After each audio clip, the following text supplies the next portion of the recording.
a que abramos nuestras Biblias, hermanos, en el libro de Filemón.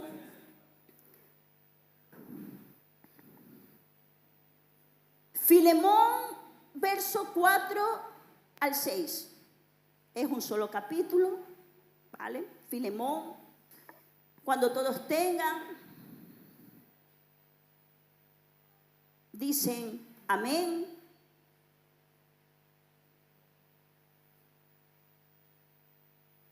¿Sí?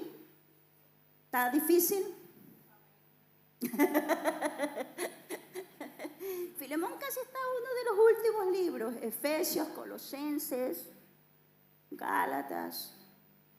Y por ahí, ya van a encontrar Filemón. Bien, vamos a ponernos en pie. ¿Sí?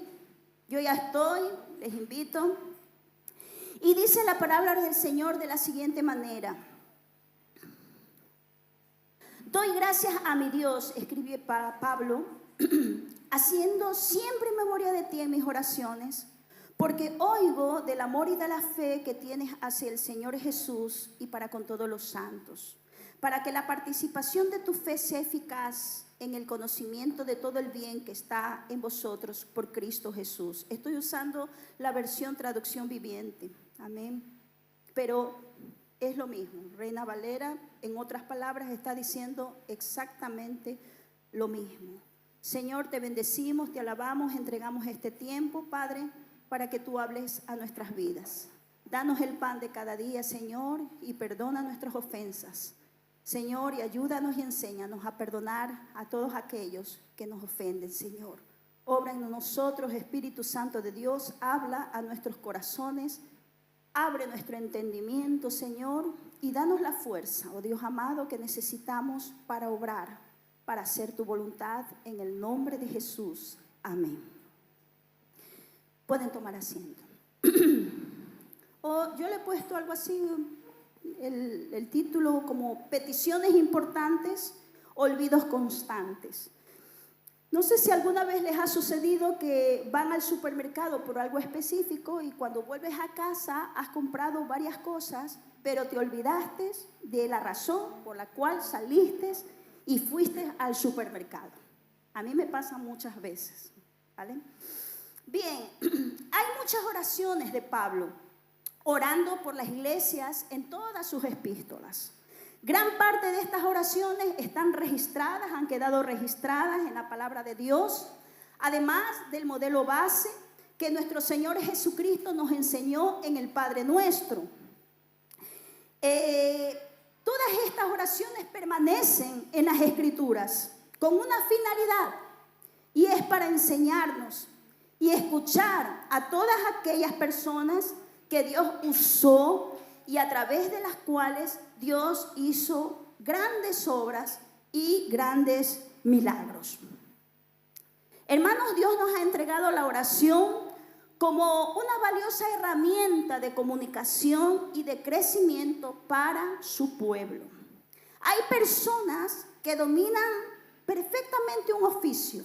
Abiel, ¿lo conocen a Abiel de Navalcán? Él es un excelente panadero.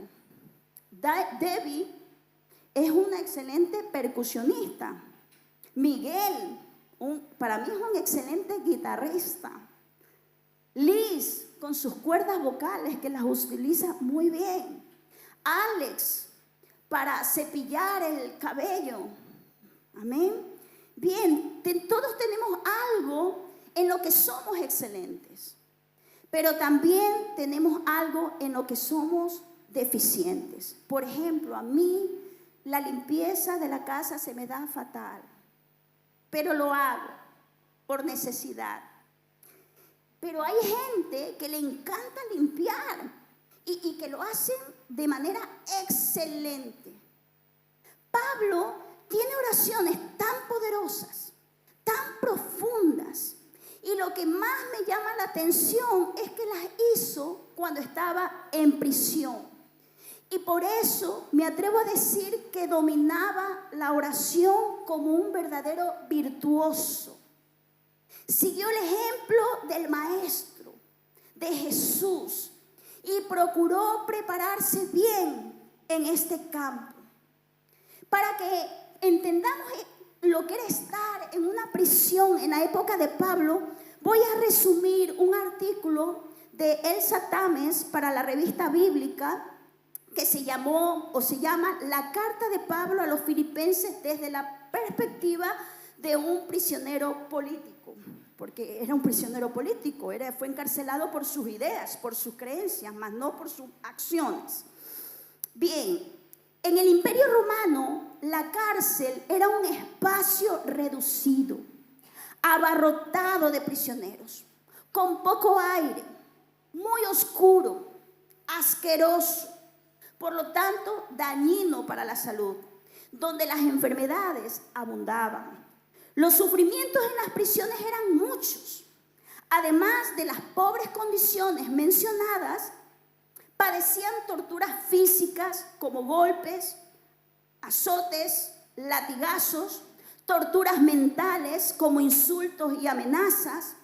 El estar encadenado no era raro en aquel tiempo. En algunos casos, las condiciones eran tan terribles que morir era la salida más digna. Según las investigaciones realizadas, muchos romanos prefirieron el suicidio a seguir viviendo la humillación de la cárcel. En algunos casos, la ejecución se retrasaba para que el prisionero sufriera más tiempo. Y en cuanto a la cantidad de prisioneros y el tamaño de las cárceles, no hay muchos datos, pero hay relatos de aquella época y se habla de un espacio donde cabían 9 colchones y habían más de 50 prisioneros. Estos sufrimientos extraídos de fuentes extrabíblicas, los encontramos también en Hechos. Cuando Pablo fue arrestado en Filipos, ¿recuerdan? Por perjudicar el negocio de unos explotadores de una niña adivina. ¿Recuerdan que la liberta de ese demonio? Él fue denunciado y llevado a los tribunales y ahí fue desnudado, azotado y arrojado a la cárcel. Asegurado con un cepo en los pies y puesto en la parte más horrenda de la prisión, la parte interior, que nos dice Hechos 16, 22 al 24. A través de documentos históricos se deduce que había un espacio o cuarto interior dentro de la prisión. Lo que queda claro es que no había celdas individuales como hay hoy en día, sino que todos los prisioneros estaban juntos y con cadenas en el mismo espacio. Existía un cuarto metido en la parte más baja de la prisión, se dice que era el más temible y el más oscuro. Allí eran llevados los presos, ya sea por castigo o para mayor seguridad. Algunos mártires cristianos fueron mandados al cuarto interior por diversas razones. Una de ellas, porque, por ejemplo, no daban soborno a los carceleros, porque ahí hay gente que pagaba para que no los manden a ese cuarto.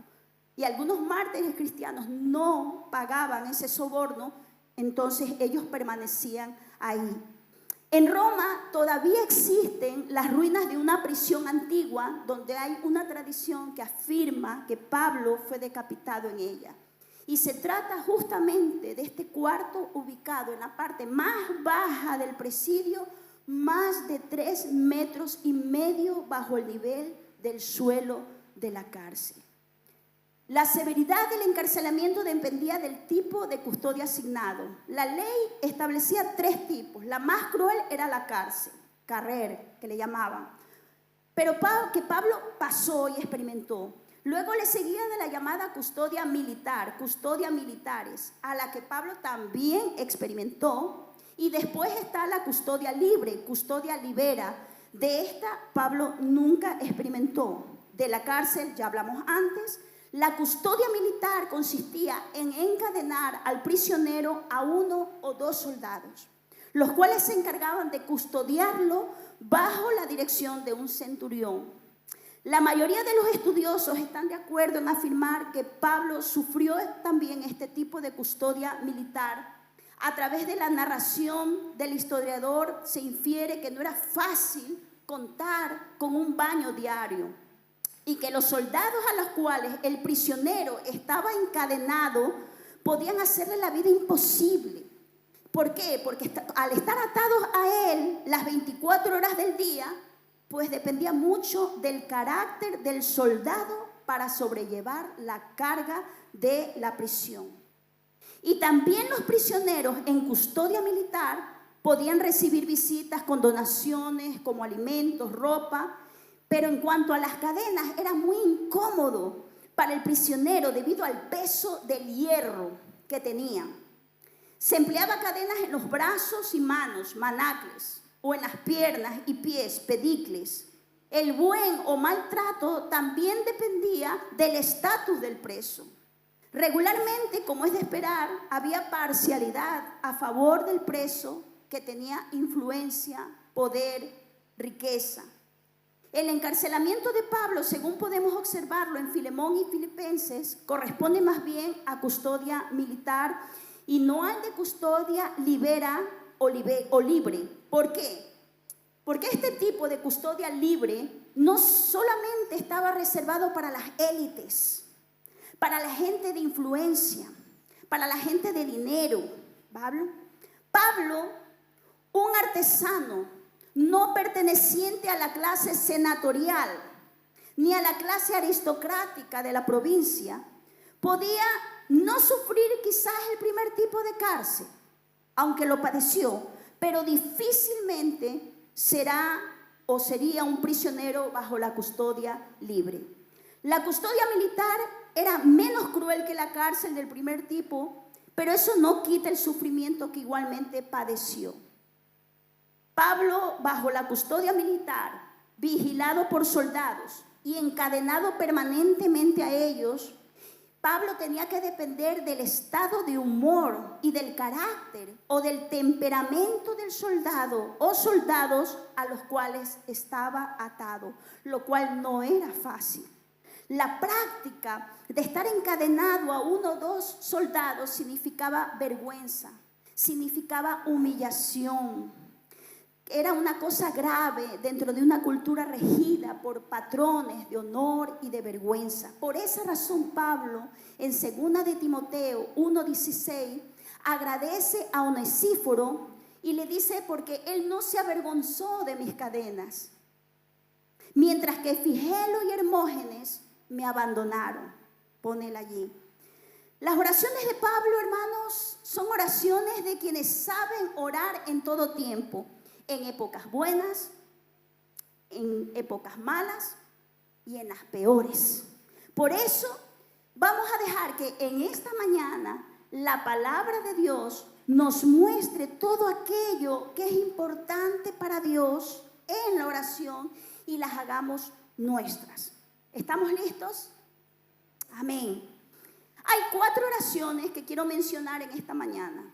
La de Filemón 4:6, Colosenses 1:9 al 12, Efesios 1:7 al 19 y Filipenses 1:9 al 10. Estas 4 oraciones, de las muchas que hizo Pablo, solo algunas aparecen en el Nuevo Testamento. Estas fueron escritas durante su encarcelamiento y forman parte de lo que se conoce como las epístolas de la prisión.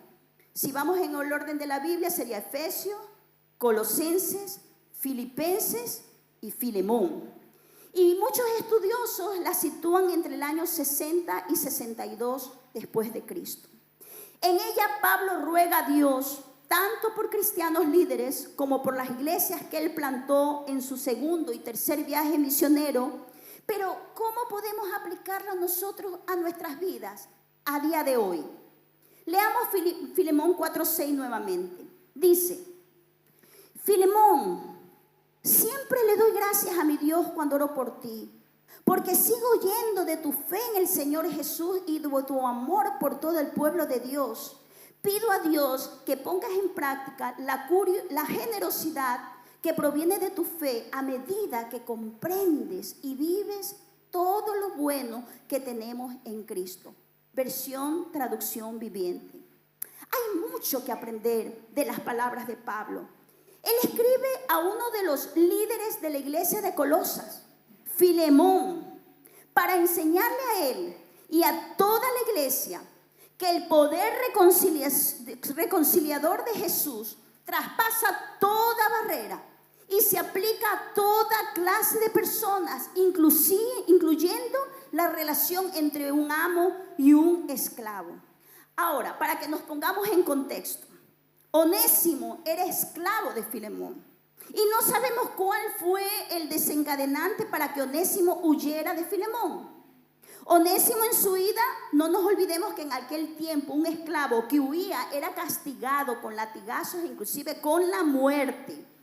Pero Onésimo en su ida llegó hasta Roma, y en Roma no sabemos si en la cárcel, si delinquió allí, no sabemos con exactitud, pero lo que sí nos revela la palabra de Dios es que Onésimo conoce a Cristo, se convierte al cristianismo por medio de Pablo y se convierte en un colaborador de Pablo. Finalmente Pablo decide enviar a Onésimo con Filemón, pero no sin antes enviarle esta carta, pidiéndole que no lo reciba como esclavo, sino como un hermano de la fe. Bien, hay varias cosas que podemos sacar de este fragmento que me llaman poderosamente la atención, y es lo que Pablo oye de Filemón.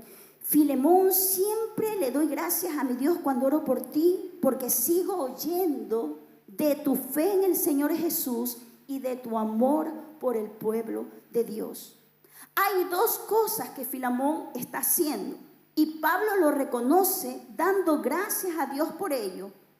Primero, su fe en el Señor Jesús y su amor por el pueblo de Dios. Y es aquí cuando bien vale la pena hacernos esta pregunta, de esas que nos llevan a reflexionar y ver nuestra condición espiritual. ¿Qué se oye de nosotros? ¿Qué se oye de ti? ¿Por qué cosas eres conocido? Es posible que nuestra fe en Jesucristo y nuestro amor por la iglesia no sea lo que más domine nuestro perfil de seguidores de Cristo. Es probable que algunas de nuestras obras, de nuestra forma de actuar, de nuestras acciones, no reflejan al Dios en el que decimos creer. Y es por esto, por lo que Pablo oye de Filemón, y es la razón por la cual Pablo da gracias a Dios por la vida de Filemón. Ahora veamos la petición de Pablo para Filemón en verso 6.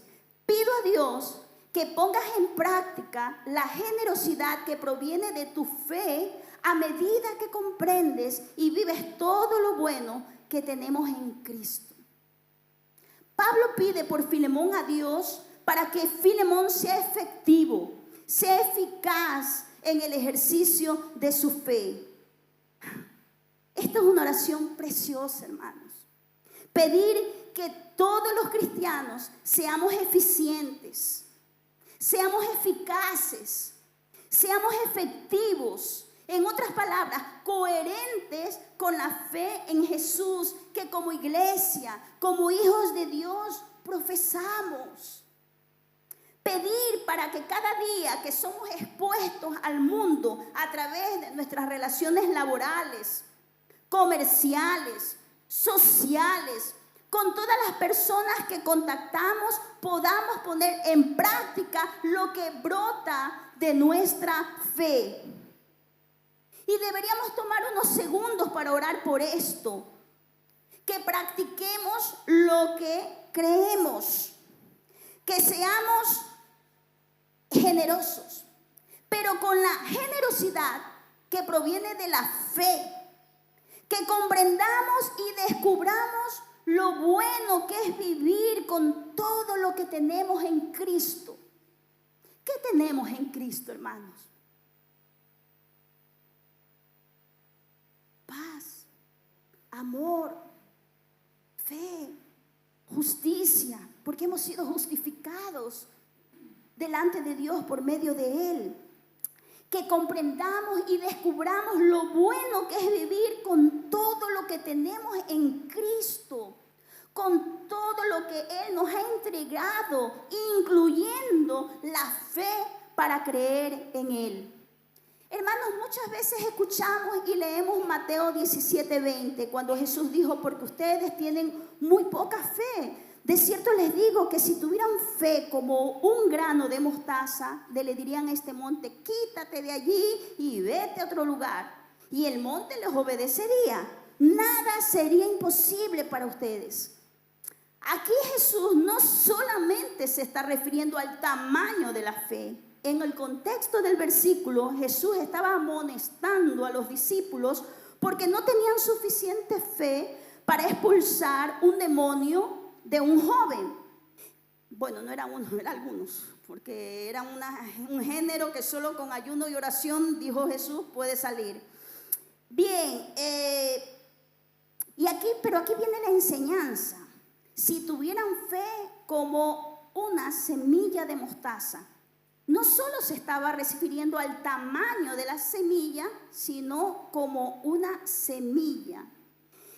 ¿Es importante que nuestra fe sea grande o sea pequeña? ¿O será más importante la calidad de nuestra fe? ¿Cuáles son las propiedades de una semilla de mostaza? La semilla de mostaza es una de las semillas que dicen que son una de las más resistentes que hay en la tierra. Puedes pisarla, puedes quemarla y ella puede ser destruida. Nuestra fe debería ser así, de fuerte e inquebrantable, no importa lo que pase, porque este es el verdadero origen de la fe. La fe salvadora que nos llevó a creer en Jesús, ¿de dónde viene? Viene de Dios. Y la fe que nos da Dios es una fe súper resistente, porque su origen es divino, no es humana. Cuando se planta una semilla de mostaza, crece un árbol grande, fuerte. Esta fe que Dios nos ha dado no puede estar fija, no puede estar débil. Nos ha sido dada para crecer como un árbol de mostaza que no se doblega con cualquier tormenta, con cualquier viento, por muy fuerte que ella sople. La semilla de mostaza es la única semilla que no puede ser híbrida. Cualquier tipo de planta que produce semillas puede convertirse en plantas híbridas, que se mezclan entre ellas o se mezclan con otra especie. El maíz, la sandía, los aguacates, los mangos, las lechugas, por eso hay tanta variedad. Por eso tú ves tomates con la piel delicada y unos tomates con la piel tan resistente, porque son híbridas, han sido mezcladas. Y al ser mezcladas pierden la propiedad alimenticia. Pero la semilla de mostaza es la única semilla que no puede mezclarse con ninguna otra semilla. Los científicos hasta la fecha no han podido conseguirlo.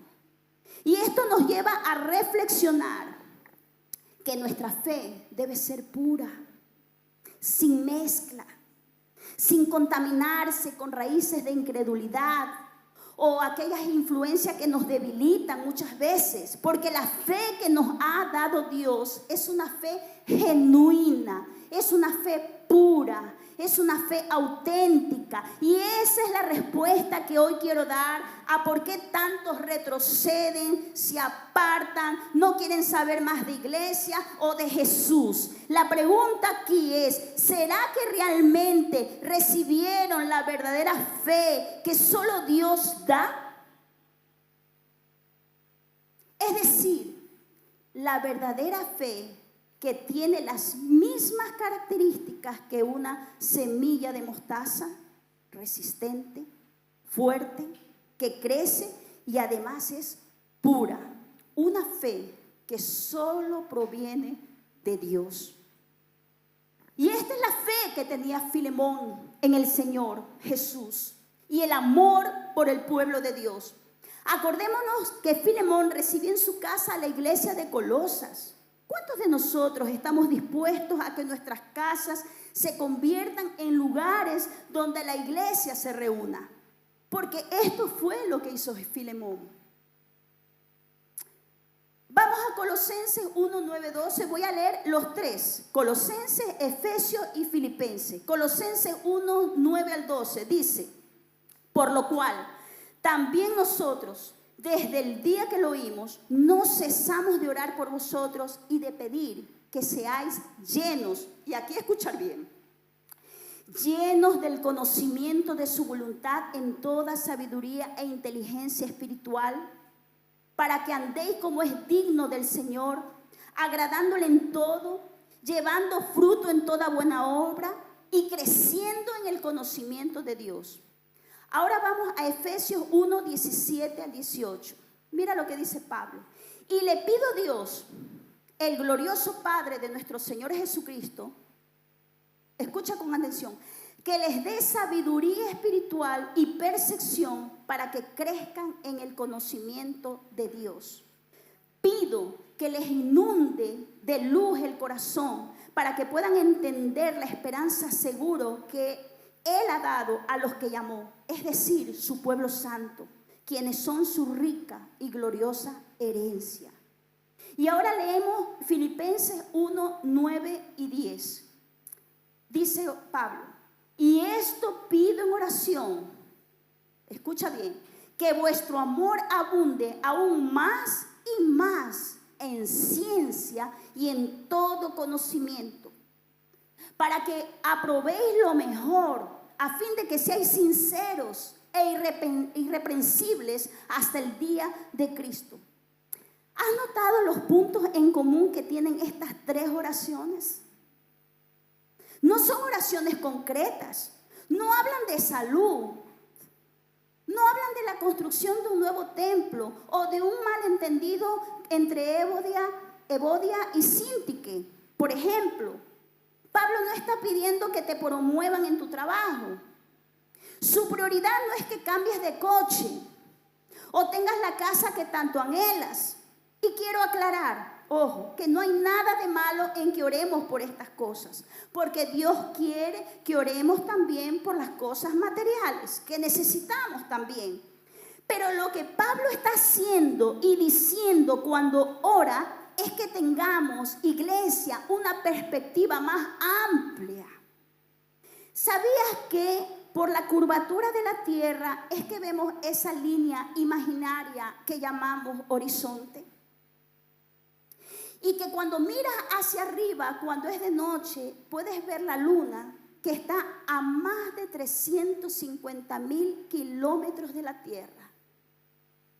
Y cuando es de día, puedes ver el sol que se encuentra a más de 150,000 kilómetros de la Tierra. Pero nosotros nos limitamos a ver lo que está en nuestra visión, aquello que queremos ver, a las personas que nos interesan. Y en ese proceso perdemos de vista lo más importante. Amén. El horizonte.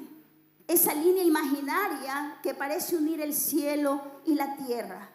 Hermanos, que Dios ensanche nuestro entendimiento. Pablo hace mención de la palabra sabiduría y conocimiento, Sofía. Y que sea espiritual, neumáticos. Y esto es lo que quiero resaltar de estas oraciones, porque son conceptos que se repiten en la Biblia, y cuando una palabra se repite hay que prestar mucha atención.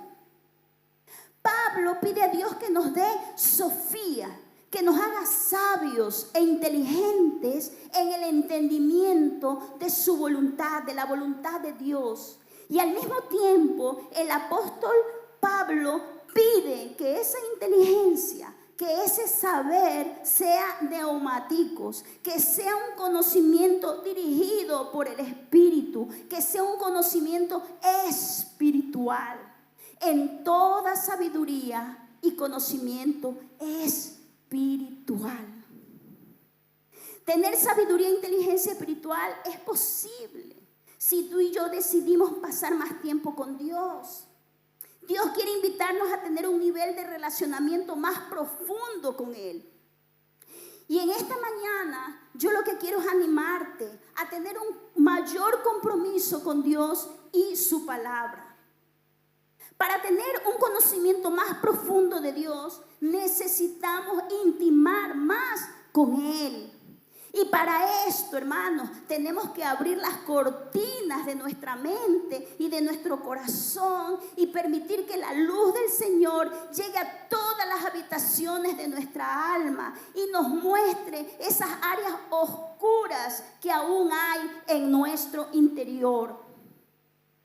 Los cristianos escuchan la palabra de Dios cada domingo, palabra de Dios que es clara, palabra de Dios que es adecuada a cada necesidad.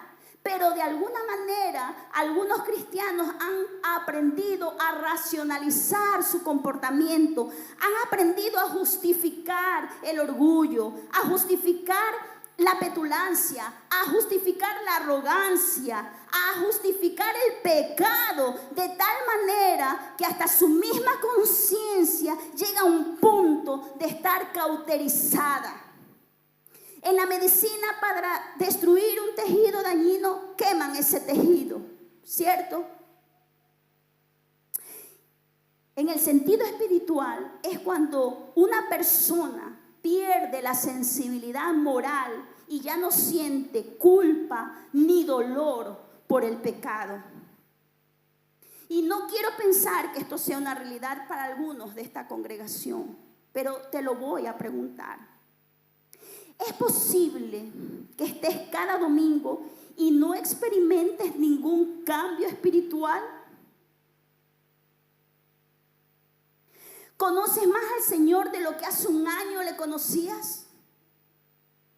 Y si las respuestas son negativas, no hay cambios espirituales en ti, ves que no avanzas, esto es triste. Porque esto significa que te has estancado, que no hay crecimiento. Y cuando no hay crecimiento hay estancamiento. Y cuando hay estancamiento comienza a haber podredumbre. Para terminar, quiero cerrar estas oraciones regresando donde comenzamos. ¿Recuerdas que Pablo agradece a Dios porque escuchó de la fe y el amor de Filemón para con la iglesia? ¿Recuerdan? Pues mira esto. Tiene total coherencia con lo que pide por los Filipenses 1, 9 al 11. Dice: le pido a Dios que el amor de ustedes desborde cada vez más, que sigan creciendo en conocimiento y entendimiento. Quiero que entiendan lo que realmente importa, a fin de que lleven una vida pura e intachable hasta el día que Cristo vuelva. Que estén siempre llenos del fruto de la salvación en el 11. Es decir, el carácter justo que Jesucristo produce en su vida, porque esto traerá mucha gloria y alabanza a Dios. No me canso de repetir, hermanos, qué hermosa oración. Porque de esto se trata, de crecer en el conocimiento y en el entendimiento práctico y vivencial como creyentes, como cristianos, como hijos de Dios. Hay una película cristiana que se llama Un Paso al Cielo. ¿La han visto? ¿Alguien la ha visto? Vale. Se trata de una pareja de arquitectos trabajando en el proyecto de construcción de un templo. A ella le diagnostican una enfermedad incurable. Ella le reclama a Dios: ¿por qué a mí? Si yo te sirvo, ¿por qué yo? Si soy tan joven. Y comienza a llenar su corazón de resentimiento hacia Dios y le pide a su prometido para que no ore más por ella. Porque ella reflexiona y dice: ¿para qué orar a Dios? ¿Acaso Él me escucha?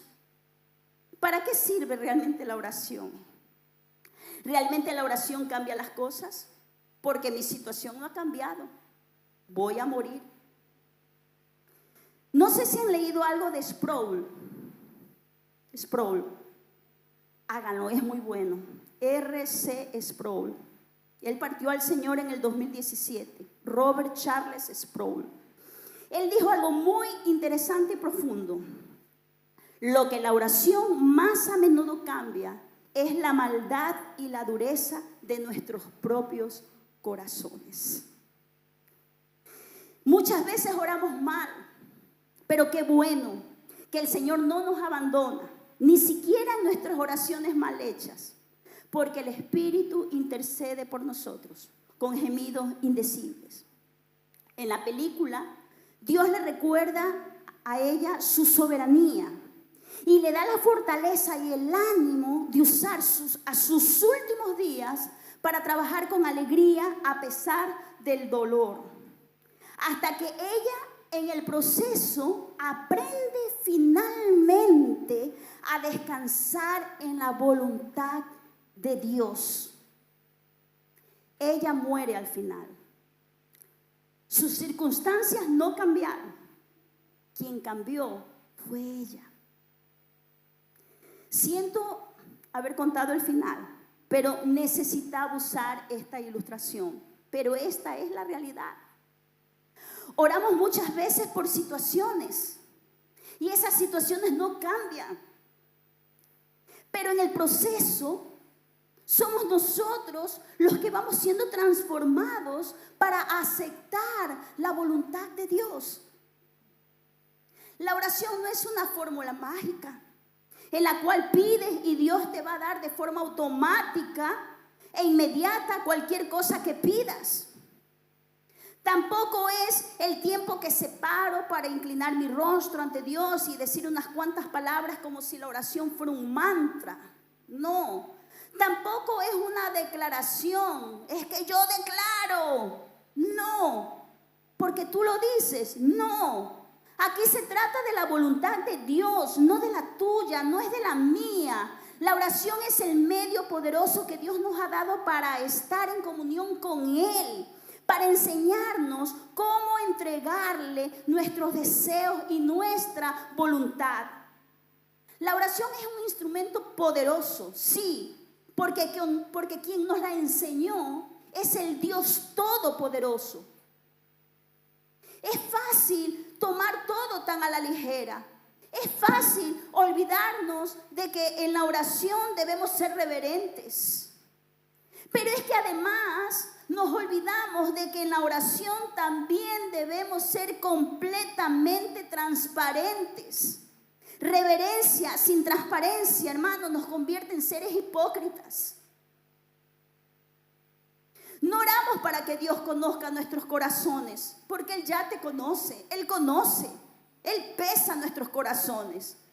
Oramos para que Dios nos ayude a conocerle más a Él, porque cuanto más conocemos a Dios, más conscientes seremos de quiénes somos.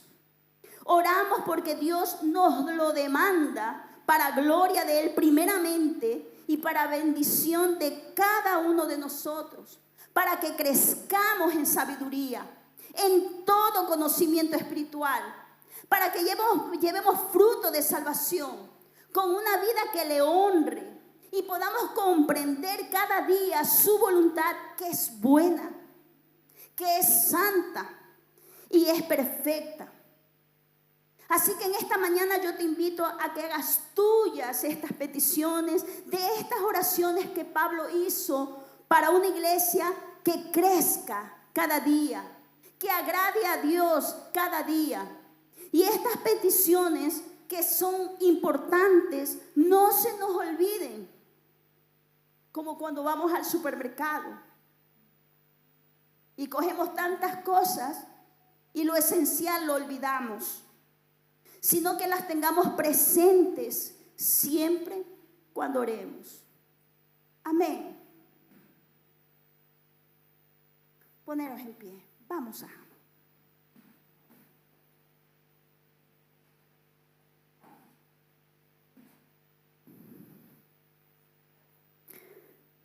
Bendecido Dios, Padre eterno. Oh Señor, en esta mañana, Padre, tu gloria, oh Padre eterno, resplandezca, Señor. Porque la gloria y la alabanza es tuya, el imperio es tuyo, el tiempo es tuyo, Señor. Nosotros somos tuyos, Señor. Padre, en el nombre de Jesús, te ruego que nos ayudes a orar correctamente. Que tu Santo Espíritu, Señor, nos enseñe a orar. Oh Dios amado, necesitamos crecer en sabiduría, en conocimiento espiritual, no terrenal, Señor. Lo terrenal sirve para esta tierra, pero lo espiritual sirve para la eternidad. Señor, queremos conocerte más. Queremos, oh Dios amado, de esta manera, Señor, saber discernir tu voluntad en nuestras vidas. Poder comprender estos tiempos que vivimos, Señor. Poder comprender incluso, Señor, las situaciones malas cuando se nos presentan, oh Dios. No titubeemos, sino que seamos, Señor, cristianos, oh Dios amado, plenos, llenos de ti, oh Dios. Y podamos de esa manera discernir que es tu voluntad. Y que algo quieres enseñarnos a través de lo que estamos viviendo, Señor. Ayúdanos, oh Padre, ayúdanos, Jesús, ayúdanos, Espíritu Santo, a dar frutos de salvación. Que esta fe preciosa que nos has dado, Señor, que no es nuestra, es tuya, Señor. Esta fe divina que nos ha sido dada, Señor, cada día crezca más y más, Señor. Oh Padre, y podamos nosotros disfrutar y vivir, Señor, y saborear de esta fe, Padre, única, Señor, porque viene de lo alto. Y ahora yo entiendo, Señor, por qué a pesar de tantas situaciones y de todos estos años, Señor, aún con mis luchas y con mis debilidades, Señor, con mi cojera, oh Padre, he podido permanecer, Señor. Porque esta fe no es mía, Señor, es tuya. Es una fe divina que nos ha sido dada, que nos ha sido otorgada inmerecidamente, Señor. Que podamos ser coherentes, Señor, con lo que creemos. Ayúdanos, Espíritu Santo de Dios. Ayúdanos. Todo esto, Señor, te lo pedimos en el nombre de Jesús. Gracias por tu palabra, Señor, que ya nos alimenta cada día, Señor.